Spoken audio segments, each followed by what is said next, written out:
What really amazed me when I first started coming to Africa was the size of the farms. They are absolutely tiny, 1 hectare or less. The yields that they get off those farms are much less than what we're getting globally. At the moment, we know that 1 in 7 people on the planet are hungry and malnourished.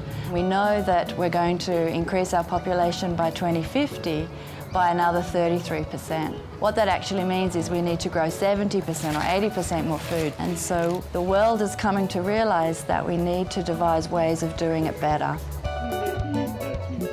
A lot of things that we can dream up in our capitals, back in our country, aren't going to work, and you've really got to come here and have that perspective.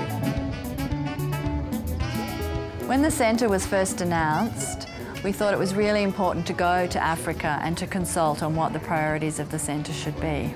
And we then took those priorities and developed our strategy around that.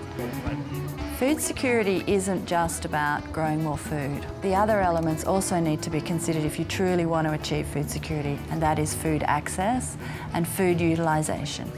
Food access means getting the produce to market and being able to sell it, and having the money to buy other things, other types of food.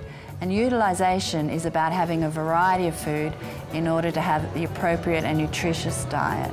So the area of the Food Security Centre is looking at all three. There's an area of conservation agriculture, leaving the used crop on the ground to go back into the soil to fertilise the soil and to keep the moisture content in. Doing minimum tillage, so not to destroy the soil structure. 40% of what is harvested is lost through pests, diseases, and this is such a waste of good food production. So if we can help reduce those post-harvest losses, we can really improve food security by 30 to 40%. Well, this is very special corn. This represents the future for this family. It's the seed corn, so they've saved it from this recent harvest, and it represents a variety that's been successful, and they're going to replant it again next year. We know that about 70 to 80% of the food grown in Africa are by women, yet they own 1% of the land. So because they're not landowners, they don't actually have access to a lot of the inputs that a farmer really needs.